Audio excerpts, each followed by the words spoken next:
Chromosomes. Little strands of nucleic acids and proteins are the fundamental genetic instructions that tell us who we are at birth. Most people are born with 46 chromosomes, but each year in the United States, about 6,000 people are born with an extra chromosome, making them a person with Down syndrome. If you've ever encountered someone with Down syndrome, you know that they are some of the kindest, most joyful people you will ever meet. They truly have something extra. My name is Lisa Nichols, and I have spent the last 24 years as both the CEO of Technology Partners and as the mother to Allie. Allie has something extra in every sense of the word. I have been blessed to be by her side as she impacts everyone she meets. Through these two important roles as CEO and mother to Allie, I have witnessed countless life lessons that have fundamentally changed the way I look at the world. While you may not have an extra chromosome, every leader has something extra that defines who you are. Join me as I explore the something extra in leaders from all walks of life and discover how that difference in each of them has made a difference in their companies, their families, their communities, and in themselves.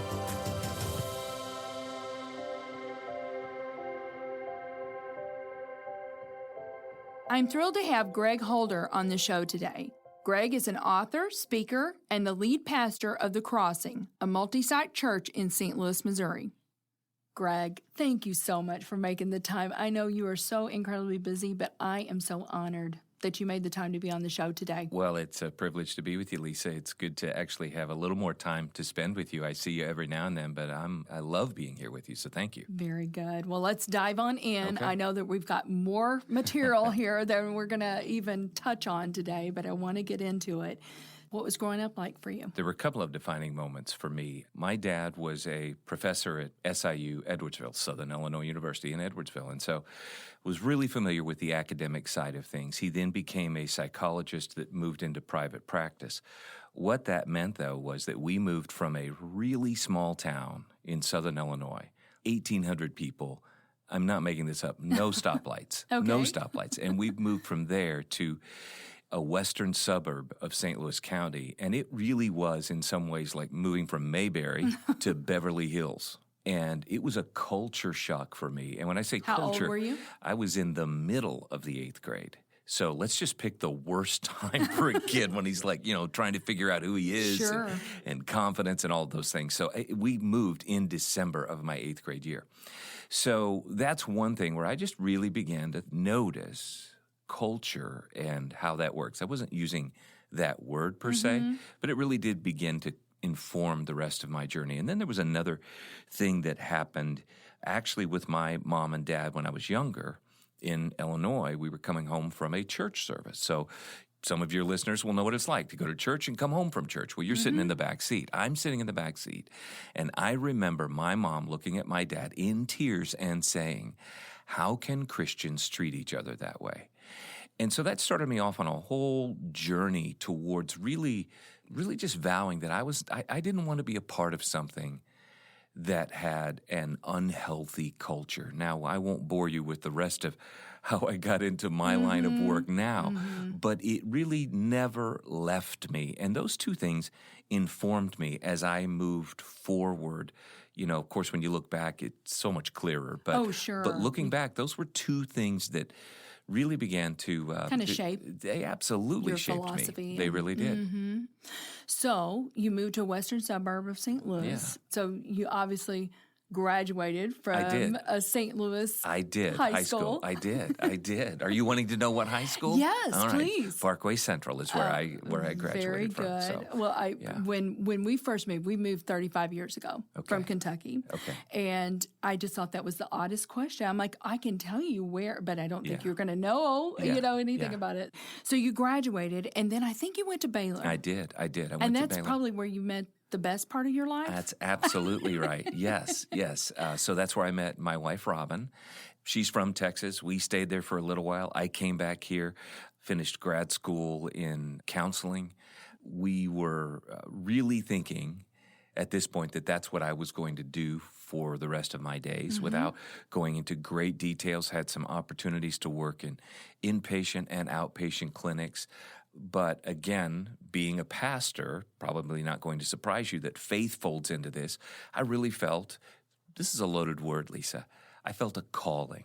I think callings are for real, and I don't think they're just for people who are in ministry. I think God wires us and calls us to certain places in the world where he's wanting to get things done.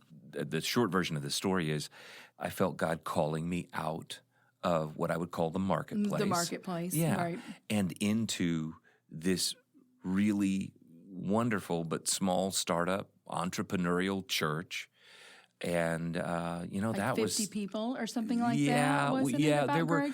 there were times that was, yes, there were times. And you might be referring to a story in the book. There was a time where we knew we were being called to this. And we were at a YMCA in the part of the county where we were living. And they have a community theater. It's about 350 seats. Mm-hmm. Well, when you've only got like 50 people, if you're the guy up front, it's demoralizing. It really is. It really is. You don't want it to be about numbers, but you just, I felt like we were BBs rolling around in a box. Mm-hmm. So we literally said, well, let's get chairs and everybody come sit up on the stage. So we've got 50 or so of these white folding chairs, and we worshiped. We did the things that you would do in church, but really ultimately what we ended up doing was sharing our hearts, because it was kind of a gut check moment where we said, are we going to keep doing this? Because some of our friends are saying we're crazy. Should we do this? And then to a person, we began to tell stories of, well, no, we think that we're called to this. Well, we've seen this happen in our family. We think this for our community. And it was a really cool moment where, now let's reach all the way back to me in the back seat, listening to mom and dad talk. It was a place where I felt I was hearing, make this different. There's 50 people here that are saying, let's do something together that's extraordinarily different. And part of what we tried to do was to say, let's make sure there's a healthy culture at this place. Have we made mistakes along the way? I could have written a completely different, much thicker book of the mistakes that I've made. But I will tell you, those many years ago, which is now over 20 years. Because that was 1997, something like that, right? Yes, that's exactly right. Yeah. We feel like God has called us to something. We're grateful for it. And that passion, that desire to make sure that it's a healthy culture, he's never let us off the hook from that. Mm-hmm. So that's kind of really, it's one of those drums that we beat. Mm-hmm. It's one of those things where we say, this really matters, right. Mm-hmm. Which then did flow into the last book. It just was one of those things where we said, okay, we're going to do this. We're going to teach other people how to do this. And then we started having really people from around the country say, well, wait, what are you guys doing? How are you doing this? Mm-hmm. And so we started putting some of it down to paper, and there you go. And the book that you're referring to is called The Genius of One. Yeah. I just said to you, I feel like when I read this book, the thread through the book is, how do we love one another well? And you talk about in there how one of Jesus's prayers was that these people that you've given me, Father, will be unified, that they will be one. Yeah. I want you to dive into that a little bit, Greg, but the whole point is there is so much divisiveness in our world. And so when you do see people unified like that and loving one another well, the world takes notice. It's a distinctive. Different. It absolutely is different, and healing and inspiring. It does all of those things. So without jumping into the deep end of the theological pool, and there's a huge sigh of relief from all of your listeners now, I would say this. Jesus, on what I characterize as the worst night of his life. So most people will know his story and that he's betrayed by a friend. It's just a horrible, horrible night for him. He, with time ticking off of the clock, he prays a prayer for his followers, and the prayer is for unity. Now, what I find fascinating is when time is of the essence, we usually boil things down to what matters the most. I mean, it's just, here's the short list of what matters. If you're a prayer and you've only got so much time, you're praying about the most important things. Well, okay, I'm going to lean in. Jesus is praying, and if you really read the prayer, he's praying for all of his followers. What does he pray? He prays for unity. He doesn't pray that we would be the most successful church. He doesn't pray that we would win all of the theological debates. He doesn't pray that we would have political power. He doesn't pray that we would be extraordinarily wealthy. He doesn't pray that we would be the cool kids at the table. He doesn't pray any of those things. When time is of the essence, he prays for our unity. And if you really read the rest of the prayer, in business terms, he says if we do that out, we have a missional effectiveness. Right. The leader sets a vision, sets up the purpose, the mission of the organization, right? And then what is always talked about is alignment, getting everyone aligned to the mission. And we laughingly say, you want to get people in the boat rowing in the same direction. Right. It's chaos. Right. If you don't have that. So, that's exactly right. It's the same thing. So, I mean, Jesus was right. and I would say, so Edgar Schein is a well-known expert in organizational culture from MIT. And he says that there's basically two things that an organization will do. I'm going to dumb it down to my level because I didn't go to MIT. But he basically says every organization has basically a what, my words, a what. This is what we do. This is what we do in the world. This is the difference we're going to make. And part of leadership is making sure everybody's rowing in the same direction. But he says as you're moving through whatever, the world, the community, your whatever, there's also a how. You're integrating new people. Lisa, I know that you and Greg do this all the time. When you have new people into your company, you have to integrate them into how things are done here. You absolutely do. So it's two things. It's what you do, but you are also teaching people how to do what you do. The point of the book, and I think a huge point that many, frankly, not just churches, companies miss, is how we do what we do is as important as what we do. And I can't think of any organization for whom it is more tempting than, let's say, churches, nonprofits, people who their mission statement is so good. You're like, oh my goodness, what you guys do is so important. I'm saying that what you do is really important, but you can't sacrifice how you're getting it done just because you think you're doing an important thing.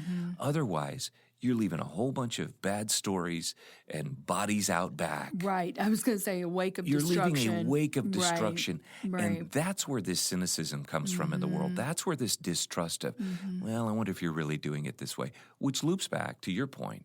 If we love well, if we do this the right way, it really is distinctly different from what everyone else sees in the world. Big differentiator.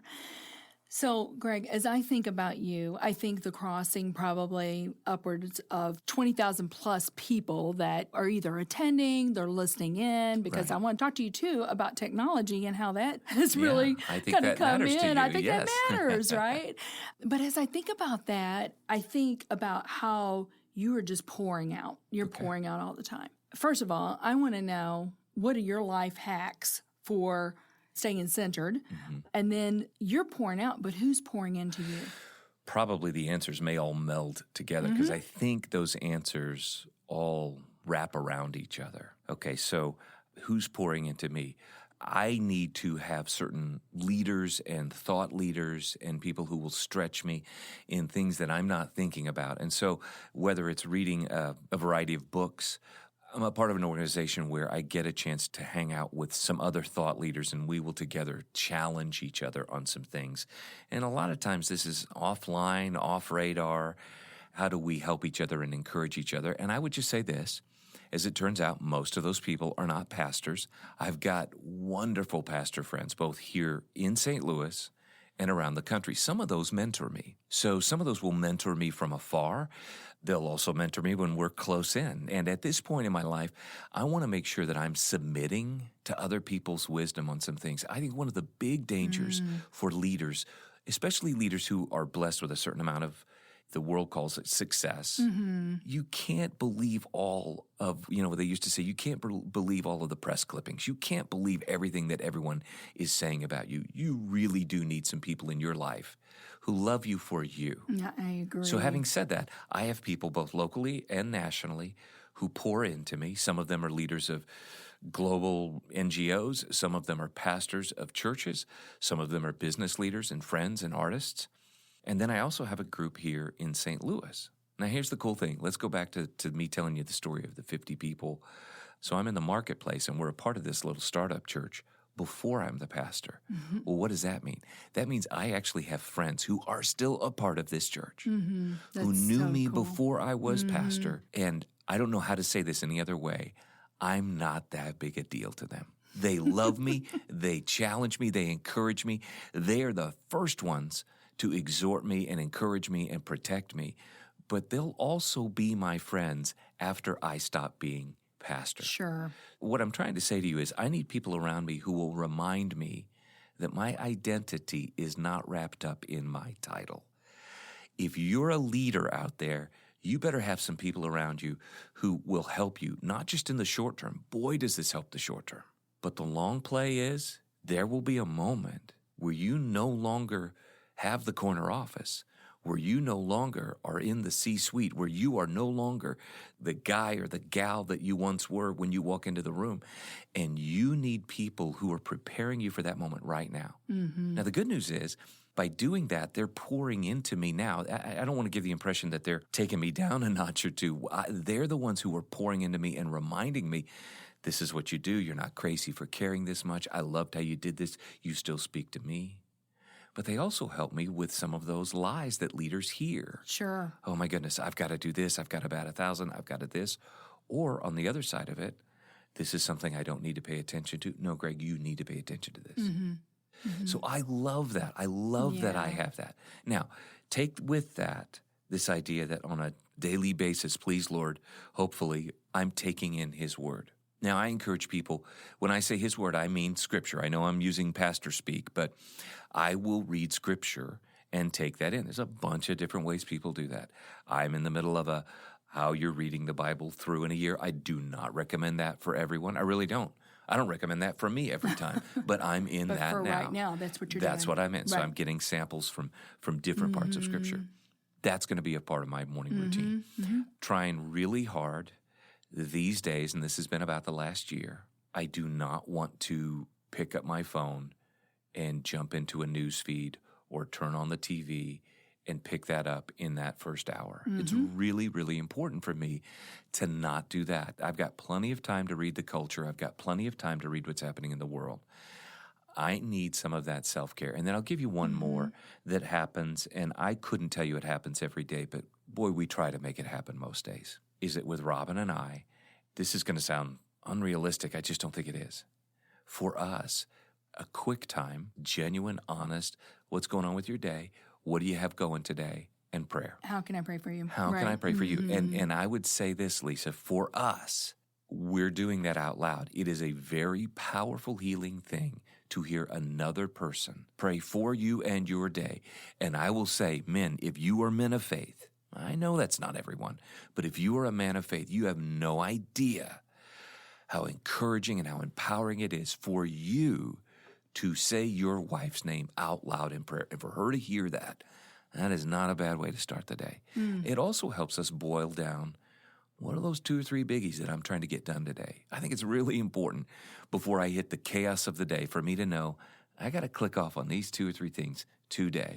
So whenever I get back home, I can breathe easier. It just feels so much better if I knew that I check. Whether you're a list person or not, you need to know what your day's going to look like. It makes a difference. Yeah. And so what that might require, there may be some adjustments there, right, Greg? Absolutely. I mean, you may have to get up a half an hour or an hour earlier. Absolutely. Which means you have to go to bed earlier. There's all sorts of things. There's some adjustments, but I could not agree with you more. It's self-care. It wraps into self-care.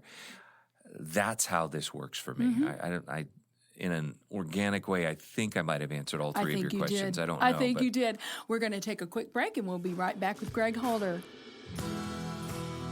We at Technology Partners understand the difficulty to find work that is engaging, yields high pay, and facilitates a work-life balance. Over the past 25 years, we have enhanced the IT teams of over 244 client companies and placed more than 3,000 IT professionals with them on short-term or permanent basis. Our staff includes over 300 experienced IT professionals, so if you're looking to take the next step in your career, visit jobs.technologypartners.net, apply for a job, and one of our expert recruiters will be happy to connect with you. So, Greg, your book, it's about unity, and you have a story about aspen trees that I would love for you to tell our listeners. Yeah, so we were hiking. Actually, we were in Colorado, really special place to our families. You know, when I was telling you earlier, there are people that have been friends for many, many years. It's many of those families that have been pouring into not just me and Robin, but to Your our whole kids. family. Yes. Right. So it's one of those things where we were hiking through the woods there with a guide, trying to get up to a hut for lunch. And he began to just explain aspen trees. Well, I know aspen trees. I love aspen trees. They're beautiful. They're beautiful. Boy, they're just beautiful. But he began to share some things about them, and I never forgot it. It just sort of, it's one of those things that you put a pin in something and you remind yourself, I need to go back and learn more about that later. This was one of those moments.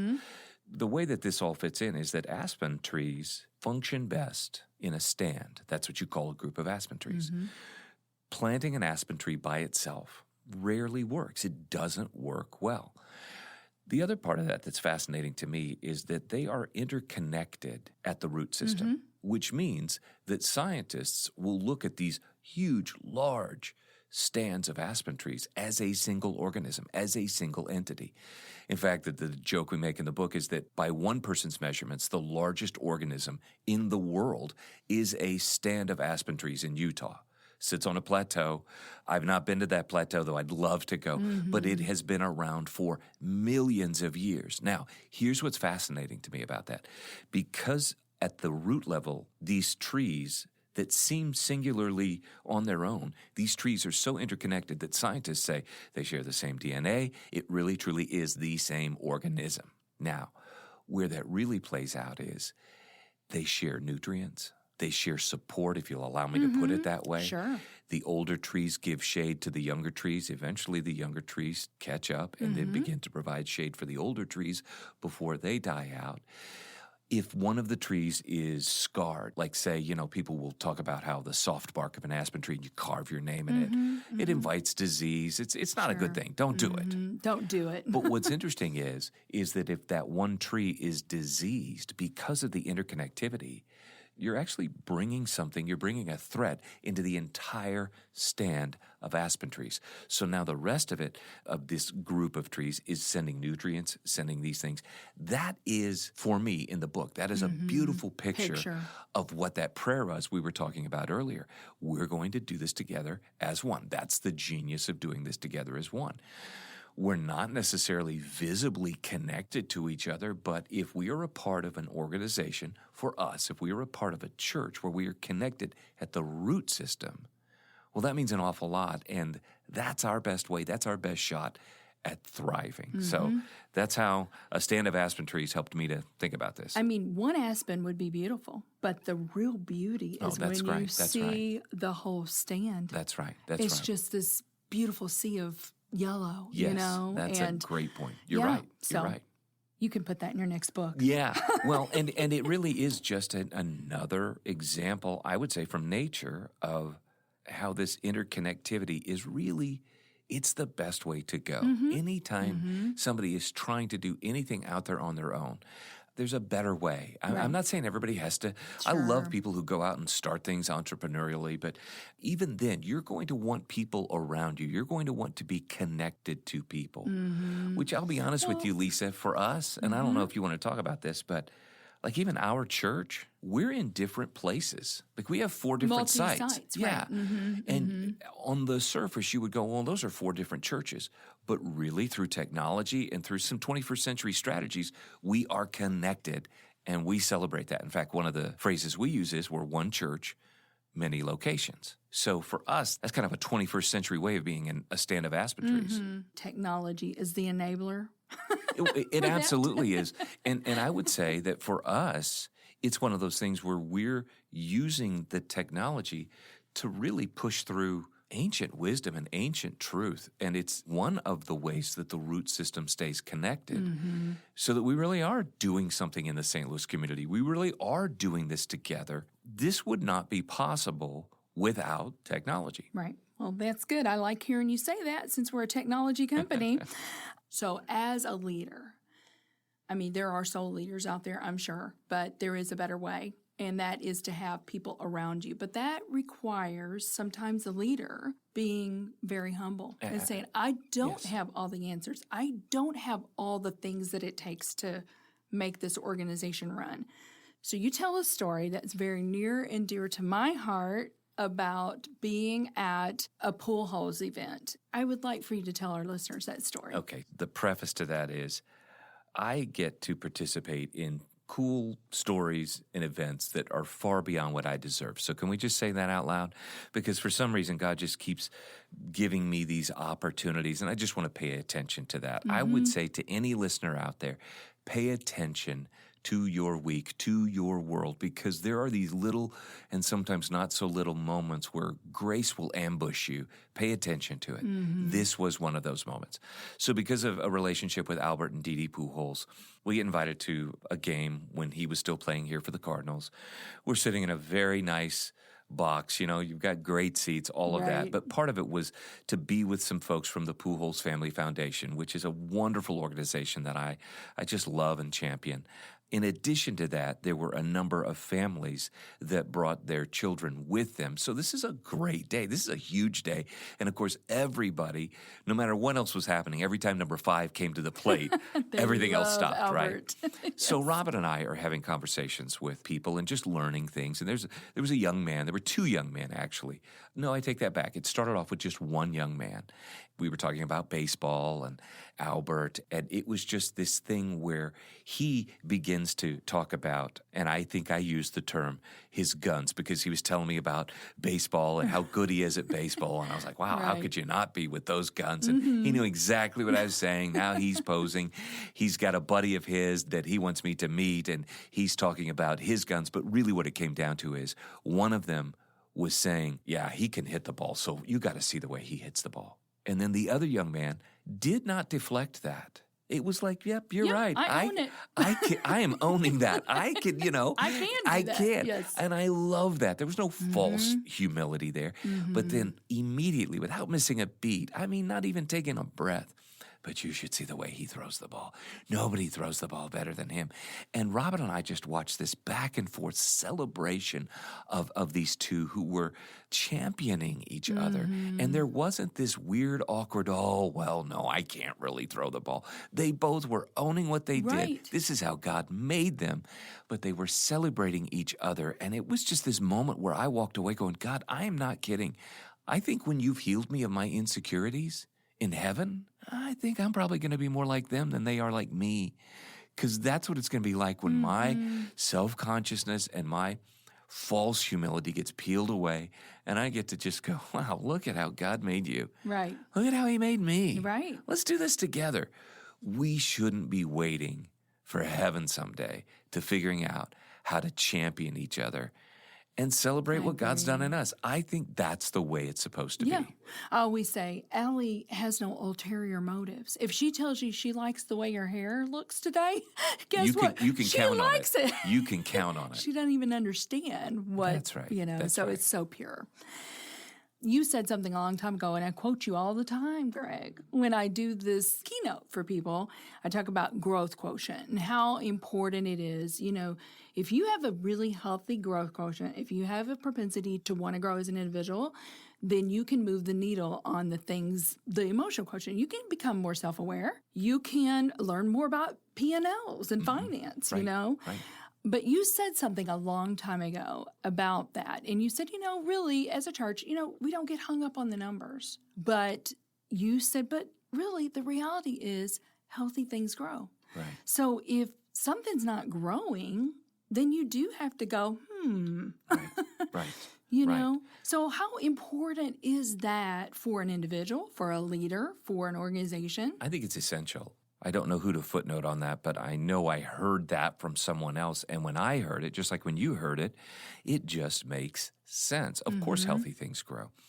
If all I care about is a numerical growth, like let's say that was the only metric, I would run the danger of everything we said we don't want to do. I would ignore the how. I would ignore the way I'm treating you. I would ignore everything because it really just comes down to the bottom line or to this or to, whatever it is that is your metric for success.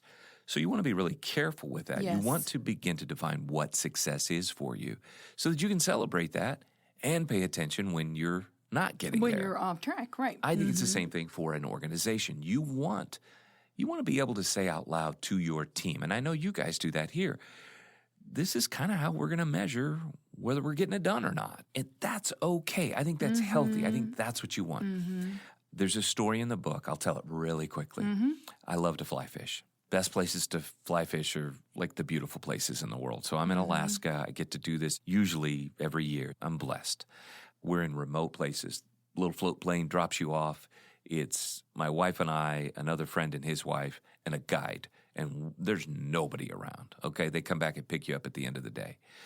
But what you have to be aware of are the bears that are up there. The Alaskan brown bear is essentially the grizzly bear. It's the same bear. They just eat different food. These are more coastal bears. They eat the fish. They're not the grizzlies. So these are big, scary bears. One time when we were up there, we went to what's called bear school because it was a very, as we say, a very beary area. And so they teach you this is what you do. And literally what you do is you stand there, you wave your arms, and you say, hey, bear.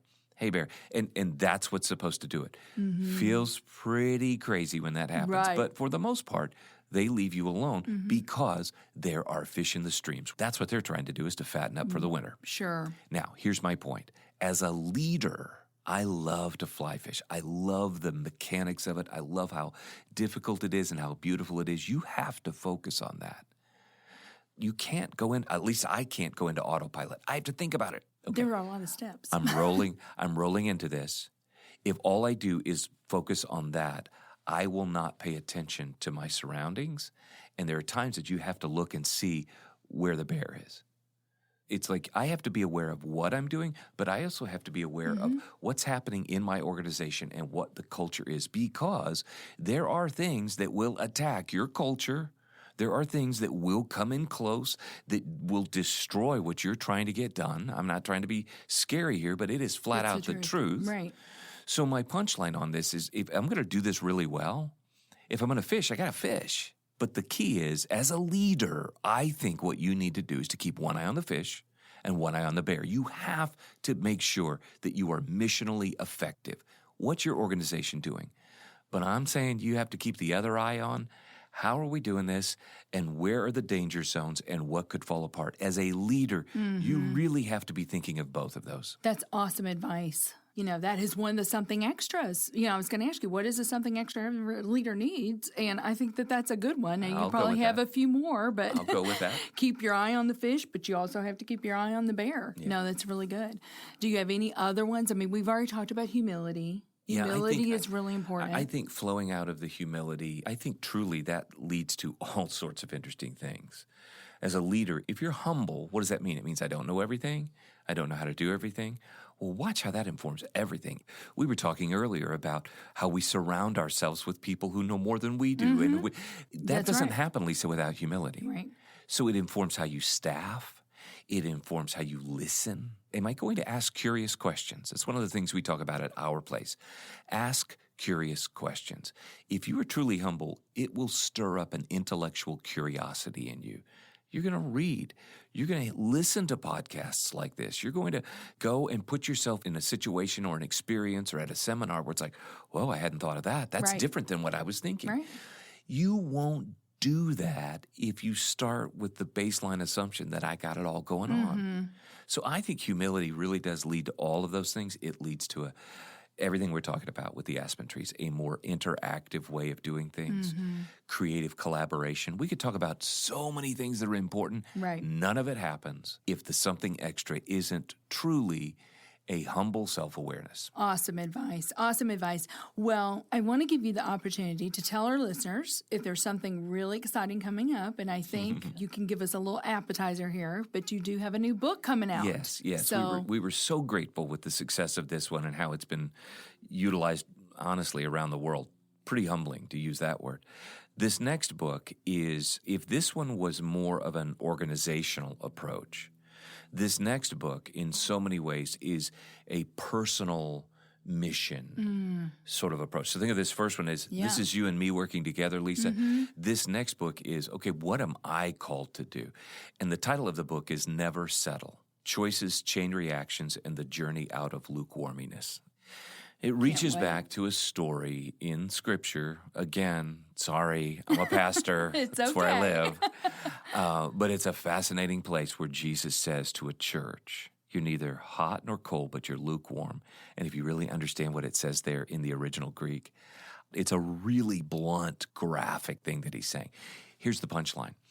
I used to hear from people when I was growing up, Jesus would rather you be hot or cold, but just don't be lukewarm. Mm-hmm. And they would say, well, it's like you're either for him or against him. If you're going to be against him, at least be against him.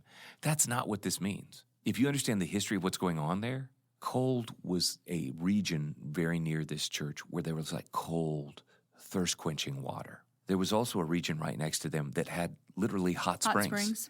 And it's all this thing of, can you be so warm and so soothing that you actually bring comfort to this world? Can you be so shockingly bold and thirst-quenching in the way you live your life? What is he saying? He's saying, I just want you to make a difference.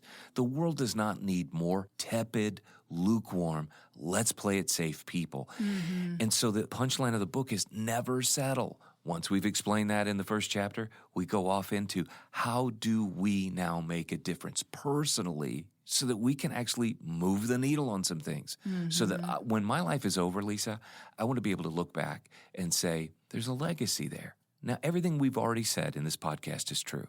I cannot do this alone. I don't want to do it alone. But the rest of it is, I am called to do something. I am supposed to get out there and get it done. Mm-hmm. And that's why I appreciate podcasts like yours that are going to pour into people who, let's be honest, the profile of your listener is someone who is getting it done. This is a book. If you want to pitch, it should be, by the time this podcast comes out, it should be available for pre-order on Amazon. And we're really excited about it. In fact, our publisher has said some very nice things about how this is rolling out. And so we hope it stirs up a whole bunch of people to say, we need to get some things done. Right. At home, in our community, in our families, in our schools, in our churches. Let's do it. Can't wait.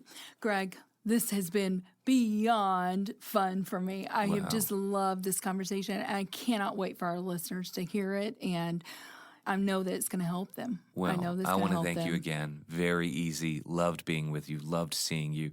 Love what you guys are doing. So just thank you. Thank you for this opportunity for us to talk. Very good. Thank you for listening to today's show. Something Extra with Lisa Nichols is a Technology Partners production. Copyright Technology Partners, Inc., 2019. For show notes or to reach Lisa, visit tpi.co/podcast. Don't forget to leave a review on Apple Podcasts, Google Play, or wherever you listen.